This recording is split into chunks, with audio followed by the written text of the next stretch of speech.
Well, hello again, everyone. This is another one of those great post-convention updates that I've done twice before. Once in 2012 for Wizard World Chicago, which was a fantastic experience. I did one earlier this year for C2E2, which was a pretty good experience. Nothing bad, but just wasn't phenomenal or anything. And this was my first horror convention, Days of the Dead Chicago, up in Schaumburg, Illinois. Schaumburg Marriott in Chicago, whatever they want to call it. The Marriott up there. So it was a nice, intimate setting and everything. It was different from all the big cons and the giant convention centers and everything. So it was nice, small, and intimate, and kind of got really warm in some of the places. But regardless of that, it was a fairly nice experience. That was some things didn't work out as well as I wanted to, because I think I mentioned in an earlier update that one of the things I was very excited about was that Bruce Boxleitner was scheduled to be at the con up until the last minute.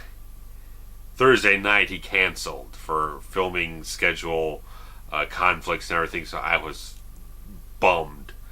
That was the big thing, because again, I'm a big Babylon 5 fan. I had my DVD set out just in case if I needed something for him to sign. If he didn't have like photos or anything like that, I was gonna have this with me or whatnot. I was very, very enthusiastic to be able to meet Mr. Captain President John Sheridan of Babylon 5, and he canceled along with David Warner, two guys from Tron and everything. So I was very bummed for about half of Friday until I kind of got myself refocused or just distracted enough to not care or whatever. But it was the big pinnacle thing that I was very excited about that I just wasn't able to take part in. But I didn't grab so much loot this time. A couple little things, because I was not able to spend as much money here as I probably would have, because last weekend I had to put in some new tires on my car, so that's $300 go bye-bye. And yeah, that's you can understand that $300 go out the window like that. You're feeling the pinch. But when I got into the place, the first thing I went ahead and did, I just went into the vendor room, and I saw that these guys were selling some 11 by 17 posters and everything for. You could buy 4 of these for $15, and I was at a disc replay resale shop last night, and they were selling one of these types of things for $15. So I quickly sifted through everything, and I got one for John Carpenter's The Thing, obviously, because something I'll mention shortly thereafter. But I got one for Fright Night.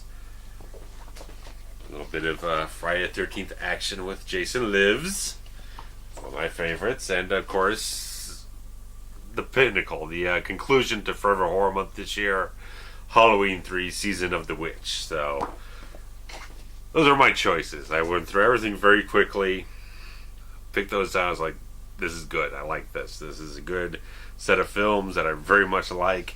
Some of my favorites right there. So good stuff. And because of the Fright Night thing, I figured, okay, because I didn't know if I haven't gotten an autograph from someone since like 1996. So, which I'll mention. 1996, I met the Ultimate Warrior. So there you go. I got to meet the guy back in '96 in his in that short run he had with the WWF. It was right before King of the Ring. I believe it was at least what became Wizard World at the time. It was in June of '96. The guy was, I'll tell the story real quick since it's worthwhile. So it was right around the time he released the Warrior comic book, which I've never actually read, but if you watch the Spoonie Experiment review, you'll probably get enough of that.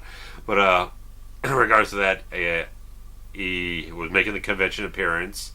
He was actually late to the appearance, but he said that every single person who was waiting in line would absolutely get an autograph no matter what. And me and the guy in person, just for a few moments, one, he was bigger in person than he is on television. That is definitely a thing, that you see these guys, they're fucking bigger in person than you think at all. So he was very kind and very gracious, and he just took the time to give the fans what they deserved when they were waiting around for him and such. So that's a good little story there. Ultimate Warrior. I've still got the autographs and everything. Probably throw them up on the screen here. So it's very nice to have actually met the guy and have that as a personal little story for myself, along with everyone else who was there at the time. But since I didn't know if anyone didn't know if anyone was going to have a bunch of photos there or whatnot, I just figured, let me just get something for someone to sign in case that's the case, just as a fail-safe backup. So I got the Fright Night poster because I was going to see Chris Sarandon. It was great because I was standing there in line waiting for the con to open, let everyone in, and first I see Sid Haig walk by. He was all over the con, really, all bouncing all over the place for a guy that old. He's moving around a lot. And then moments later, it's like Chris Sarandon walks by and just like, here he is. So I'm bug eyes like, yes, he's here. So it's like when Brock Leitner canceled, I was posting on the Days of the Dead Facebook page saying, please at least tell me Chris Sarandon has arrived, that he's going to be there. That'll soften the blow, that'll ease the pain. And they said, anyone who's not arrived, they're in flight, they're going to get there, they're going to be there. And he was there. I met the guy, didn't talk too much, but just like, I got his autograph. I got it on a really nice still from Fright Night, because I love the guy. I told him right up that I've loved him everything I've ever seen him in. I've been a fan since Princess Bride. Him in Princess Bride, Fright Night, Child's Play. I've seen him in episodes of Law and Order. The guy's an amazing actor. I just love his style, his sort of sophisticated theatricality and kind of presence that he has. And he was a very gracious man. That he signed the autograph. He took a nice photograph there that you're seeing now, and it was a nice little moment in time there. And later on, a couple hours later, he had his own panel, and they had a heated tent outside, which was very nice. I was actually take my jacket off, so it's. I kind of intended maybe sort of just shooting video for that, but if I wanted to, I wasn't going to lug the tripod around. I had enough stuff lugging around in this big backpack of mine, and even then, because it's heated, you got fans and ventilation blowing. The audio would have been shit, but it was a nice panel that he had, just him fielding. There was a moderator there, kind of throwing some questions out. And he talked a lot about Fright Night, Child's Play, Princess Bride. Obviously, he told a lot of nice stories. One especially about Andre the Giant, which not a wrestling thing I'll get back to, but he told a really nice story about Andre, and that I think it was talking about after they had a full table read for the whole film. All the actors sit down, they will read through the script, so everyone gets a full-on feel of how the whole thing will flow. So everyone sat down, did a table read, and after that, Andre said, I'm going to go get a couple drinks. And obviously, Andre the Giant's like 450 pounds, over 7 feet tall, a couple of drinks, ended up being several 12-ounce bottles of wine and whatnot. And Sarandon said that he went off, he had all these drinks and everything, he'd downed a whole bunch of wine and everything, and he was walking through, and Andre was walking through the lobby, and he just face planted, he just collapsed. He just went right in the middle of the lobby, out cold. And it's like, well, this 450-pound guy, what were we supposed to do with this guy? So it was like, Sarandon said they called in the maintenance guys from the film crew to see what they could do to just get him out to someplace less awkward and obtrusive. Couldn't move the guy, couldn't move Andre at all, so they cornered off the area with whatever they had, and he just slept there for like the next 6 hours, from like 3 or 4 o'clock in the morning to 10 o'clock a.m. And Andre just kind of wakes up out of nowhere, groggy as shit, and just kind of goes on with the rest of his day. So Sarandon told some very nice stories beyond that too, just talking a lot about the great experience he had on Fright Night, that he really spoke very, very highly of the script for Fright Night and Princess Bride. He pretty much was saying those are two of the best scripts that he's ever read. That he said you read a lot of scripts, but you don't read a lot of really good scripts, and those are two of the best he ever read.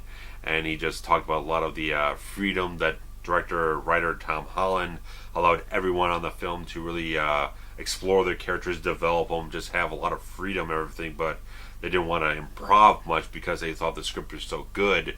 Same thing with Princess Bride. He just had so many great stories to tell. It was a very fine time sitting there for about 50 minutes or so, hearing him just kind of just free forming everything a little bit, and just fielding questions from the moderator and a couple of them from the audience. Talk about I've never seen Nightmare Before Christmas, so I had no idea he was the actual voice of Jack Skellington in that. So that was the first thing they were talking about, is the process of how he got onto the film, and process of like recording the voice work and the animation back and forth process. So it took a lot of time that they would kind of like almost animate only like 11 seconds worth of stop motion footage a week. So it was a lot, and these types of panels ultimately just have a lot of things to really enjoy about them. And there was a Hellraiser panel, but I didn't realize it was 1 o'clock until about, because it started at 1 o'clock and I didn't realize it was 1:22 and such and whatnot. You get my point.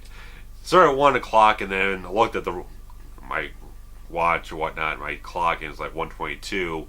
It's like, well, Ashley Lawrence was just sitting in the autograph booth 10 minutes ago, so it was supposed to be both of them. So I was confused and figured I'm not going to rush out and whatever. So I just kind of kept going my way, and one thing, got another autograph or whatnot at the end of the night.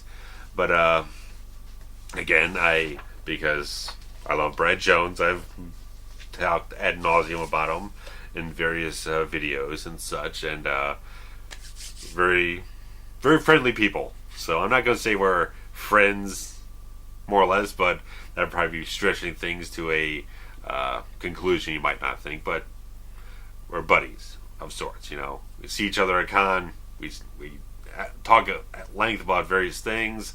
So that's why I like going to a con. If Brad's there, if there's nothing else to do, I can stand there, and talk with Brad at length about random movie shit. So we just have a good time talking.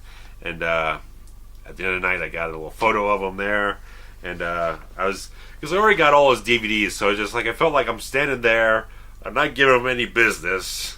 I figured I might as well at least get one of their posters for Hooker with a Heart of Gold, and they all signed it and everything. And it's nice because Brad actually plays two different characters in the movie, and he signed it as both different characters. So it was nice. I'm probably gonna get that laminate because I was walking around with it rolled up and everything. I almost forgot it like 2 or 3 times. I was sitting out in the lobby just getting a rest, and I got halfway into the con and I had to run back and grab the thing because I had already gone back and gone off to Taco Bell for lunch, and I dumped my backpack off, so I didn't have anything to carry it in, so I just had to keep walking around with it in my hands. So one of those things. And at the con, because I knew my friend Steve Frazier was going to be there, and we have him and his friend Randy have written a nice little horror script called Last Christmas, and we talked a little bit about the process of just trying to get things together. So right now he's dealing with trying to find a location to shoot the thing in and various other things. So I'm pretty much at the point where I'm ready to do it whenever he's ready. So he's working on logistics at the moment, and we're just trying to figure a couple things out. So it's nothing that's imminent that you're going to see in like a month or whatnot, but we're just going to take the time to plan things out the right way. So when it happens, it happens. And I do have a nice little 3-page script that I have finished. 2 scenes, a little sort of hitman type of thing, which is common with me. But just gotta get my ass geared because this month has been zooming by like living crazy. It's fucking crazy how fast this month is going by. Last month, October, was just like, felt like so much. It didn't feel like it was going by fast. I was working my ass off with all those reviews, this month is just zooming by, and I don't know where the time's gone. So we'll see if that script materializes into something. But mentioning something, because I said there was something else about wrestling, is that this pertains to two different things. Wrestler Marty Jannetty of the Rockers, way back when, was advertised to actually appear at the thing.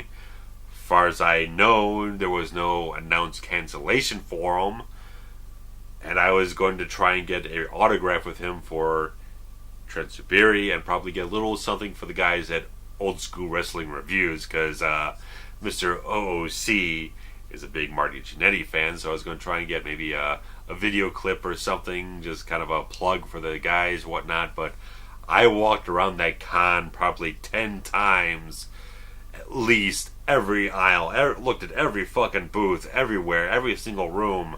I could not find the guy anywhere. I don't know what happened to him. I don't know. Unless he looks completely different than the last time I saw him, which was not that many years ago. I don't know. If he was there, I couldn't find him anywhere, unless he was in a disguise or something. I don't know. So I don't know. It's just lucky that certain circumstances didn't get Trent's hopes up to actually get an autograph. So unforeseen expenses, saying, hey, I can't afford to give you the money to cover the autograph. So he's got an autograph with Shawn Michaels on a WWE turnbuckle pad. So he was kind of thinking maybe you'd get Marty's on there too, so it'd be kind of cool, whatnot. But lo and behold, don't know where the hell he was. Advertised, didn't see him. I don't know. But last thing I could think of. I mean, I walked around. I saw plenty of guys, plenty of stars. Some of them have footage of, some of them don't. One point, guy told me to not be filming in that certain area, so I stopped doing that. But they had Doug Bradley and Ashley Lawrence from Hellraiser, which I walked by. Ashley Lawrence looks absolutely fabulous. She looks amazing. She is absolutely gorgeous still, and it's been 25 years or so since first Hellraiser. She still looks absolutely stunning. Doug Bradley obviously showing his age, but still like to see him come back and work with Clive again, and maybe deal with this Hellraiser reboot in the right ways. But Tony Todd was again there. Didn't get any footage of him, I don't believe. But obviously Chris Sarandon, a couple of people from Rocky Horror Picture Show, Barry Bostwick, old Kiss guitarist Bruce Kulick, which I asked my friend Steve Frazier, because he's a major Kiss Army enlistee of sorts, and I've seen him 100 times already. I've seen him like 10, 15 years ago. So regardless of that. But Kane Hodder. I very considered getting a Kane Hodder autograph or photograph with him, but I figure Kane Hodder is like every fucking horror con in the fucking universe. I'll see him again at some point. So I'll hold off when I have a little bit more loose cash to throw around. So what I did do, another guy who played Jason, was the fabulous Derek Mears. And even though I just mentioned Jason, but I loved his performance as Jason in the Friday the 13th remake, but I don't think the remake was a very good film at all. But I was like, I got the Jason Lives poster. I've got a couple of Friday the 13th things already. I don't have anything Predator related, because in the Predators film from a few years ago, produced by Robert Rodriguez, he portrayed the classic Predator. So I stood there for like 10 minutes, because he had a lot of great fucking photos there. It's like, do I want this Predator photo? Do I want that Predator photo? Or do I want him with the hockey mask? Whatnot? It's like, damn it. If I had $60, I'd have him sign them all. But $20 and a free photograph, so you can't beat that. So got the nice autograph on the Predator thing. So yeah, I like the movie, so that was kind of the deciding factor, more or less. Like, I loved him as Jason, but I didn't love the movie.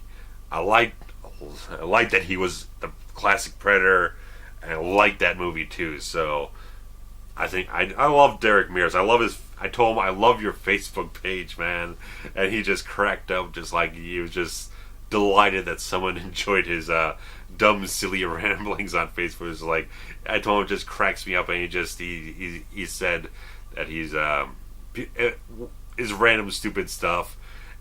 When it makes someone's day turn around a little bit, it just makes him feel good, because he was talking about he has a background in comedy and everything and stuff like that. So the guy was gracious as hell, man.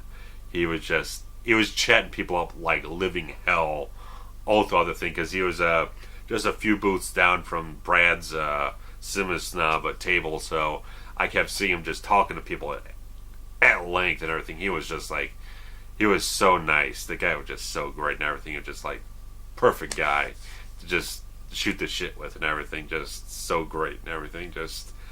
I just gush. I was again debating between him and Hodder. Was like, I really like this guy a lot. I like his personality. I like his work, the work that he does. I like that he seems like he has a real deep love for this type of work, this type of horror and creature type of work and everything. He just does so much of it, and he does such a fabulous job.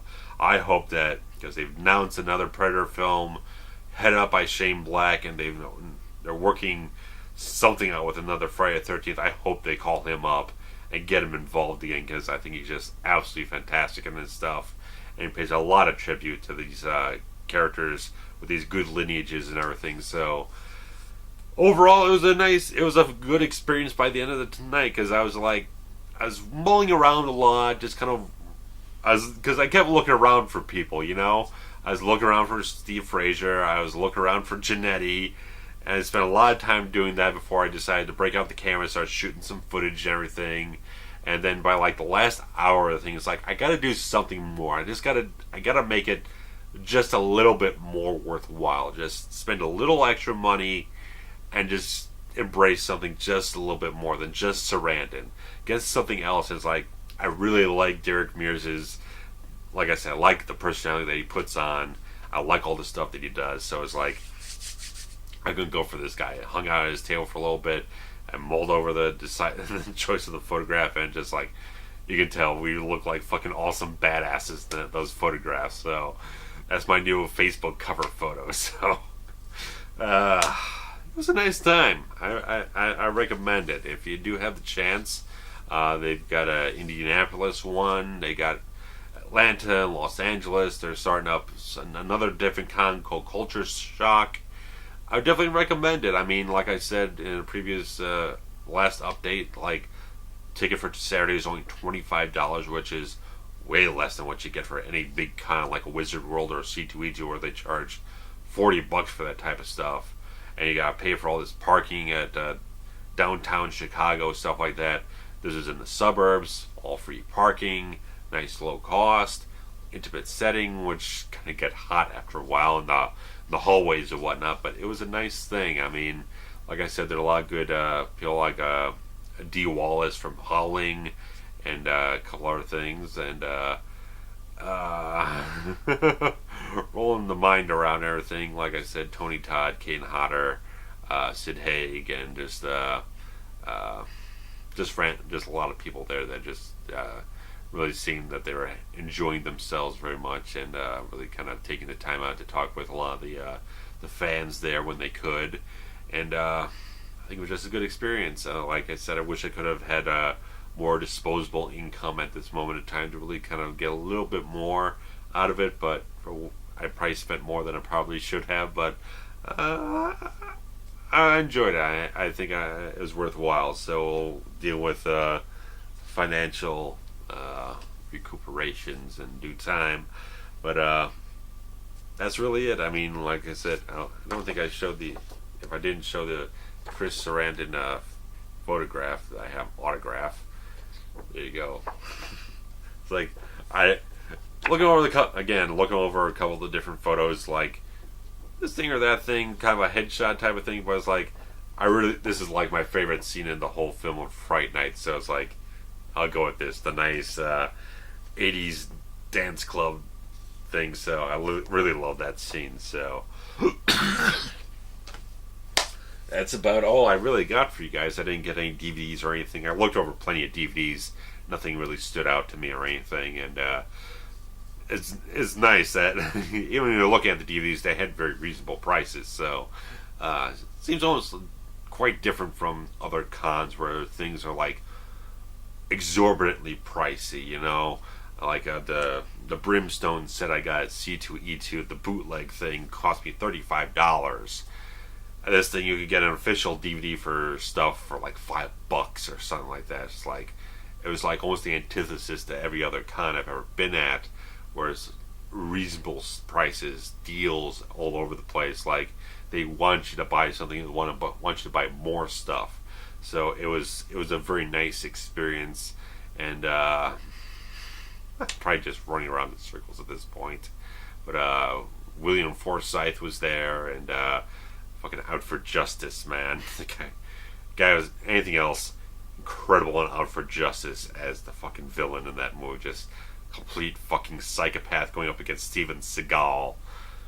Gotta go that route, man. So a lot of things I could just go on, try to run through my memory of who was there and everything. But it was a nice event. They put on a nice show. They got things nicely organized, more or less. Just you got your ticket in your hand, you get all the way up to the beginning of the line, they give you a wristband, then you gotta go all the way back to the end of another line. So with regards to that, once you get into the thing, everything's nice. A little crowded, but what con isn't crowded? So if you ever get a chance to go to one of the Days of the Dead at cons, usually I think at the other cities there might be a little larger venues, less intimate, but I would definitely suggest that they put on a nice event that is well worth the money. If you want to see a couple people from a couple of horror or sci-fi kind of genre type of films, whatnot, you'll definitely hopefully get the chance, if not too many will cancel. James Remar from the Warriors was the first guy to cancel a couple months ago. It was like struck my head because I was flipping through all these posters. There's so much Warriors stuff here. If he was here, you'd get a lot of autographs and whatnot. But I didn't get the Fright Night poster autograph because it would cost more to get the anything larger than an 8x10. It would have cost more money. So I figured I'll just go with the still and preserve the integrity of the artwork. As Dave from the Cinema Snob website was saying about this, but it's like, oh well, I'll probably get laminated, like I said, because I kind of wrinkled it up here and there. So good times. Talking with Brad was a nice time as always. Got a little insight into how things are going to progress with a couple of projects and some things with the site that they're working on. I'll leave the announcements to him. But looks like things are really developing into a much you're going to streamline a lot of stuff. Exciting happening. So I'm not going to talk about things I'm not authorized to tell you guys. So regards to that, there's exciting happenings that'll be going on over at his site in the next few months, and his film shot on Shidio should be going back into production early next year, regardless of weather. So they're going to try and get that wrapped up in as quick of a fashion as possible. So that's exciting too. And if you've never seen Brad's stuff, I highly recommend, because I keep saying he is one of the hardest working video content creators out there. The guy's always working on something to try and get it out there and make sure that his fans, his audience, has something to work on, because that's the way he earns his money, off the ad revenue of those videos. So if he doesn't put stuff out, he's not earning anything. So he wants to make sure that he's always putting something out. Something's always out there. He's not leaving people hanging for like a week without something. He always wants to put something out every single week. So he's always working really hard. And so whenever he goes to a con, he says that's his vacation time. So he gets to chat with fans and just lay back and relax and just have a good time. So I did too. So if you guys been to horror cons yourself, I'd like to hear some of your experiences, who you've met and had a good time with. If anyone you met might not have lived up to your expectations, thankfully the people I did meet were absolutely fantastic people, and wish I could have met more, but in the future, another chance, another time and place. So I could ramble on further, but I got some other things to get to. I got plenty of things with working on. I'm actually editing the next OSW review, which is not a wrestling pay-per-view. They're actually taking on, because they've talked about it ad nauseum on certain videos, reviewing M. Night Shyamalan's The Happening. So it's being a very entertaining video that I'm putting together. They record the audio, which is fantastic on its own, and I'm enhancing it with some very interesting editing choices here and there. So working on splicing out the splicey the video for that. So hopefully in the next week I'll be able to get Jay Hunter a nice first draft edited of that. See what he wants to change and whatnot. Not change. So I want to get, like I said, I wanted to get that Marty Jannetty something or another for him, but unfortunately don't know where the guy was. So anyway, I'm going to close it off here. Like I said, if you guys been to your own horror cons, I'd like to hear what your experiences were. If met any of the guys I have, Sarandon, Derek Mears, or just let me know. So before I fall apart here, but obviously this month is being very light on content because I am working on that OSW review and the November episode of 1201 Beyond. So a lot of side project stuff is taking up my time, plus a little bit of a paid actor type of thing. So getting some video together for an actor referral. So actor who was referred to me to do some video work for him. So working on that so I can get a little extra green and recoup a little bit of this cash and make things a little bit easier on me. So it's gonna be a little scarce. Next week I'm going to see Horrible Bosses 2. I do not know if I will be doing any videos for that. I wanted to see Birdman because I just, after all enough reviews I've seen, I finally got interested to see. I really got motivated to see it, and once I did, local cinemas near me took it out. It's not over here. I got to drive like 40 minutes away to see it, so I got to wait for a relaxing day off, which would probably be Wednesday. See Horrible Bosses 2, possibly Tuesday night, Birdman on Wednesday, because getting close to the end of the year, obviously, and I want to get as many really good films to talk about in that best movies of the year. You know I'm falling apart now, so I've been ranking my list of best to worst films of the year for almost the whole year long. So I've been very excited to delve into that type of video for about 2 months now. So trying to expose myself to as many well-received, dramatic type of films and whatnot beyond just the action stuff and all this genre stuff. So this has gone on really long, so I'm going to cut it off here and let you guys get on with your day. And next week we'll have the release of the new HEMI album, Undivided Intentions. So head on over to their YouTube account. You'll be able to listen to the single from the. You'll be able to hear Nevermore, which is the single off the album. I'm falling apart here. Just go there, listen to it. It sounds incredibly fucking killer and awesome. People are loving the hell out of it. So the album drops next week. You'll be able to see the video update we did last week and know what the hell's going on. So just go there, find it out. I will catch you guys later. Bye bye.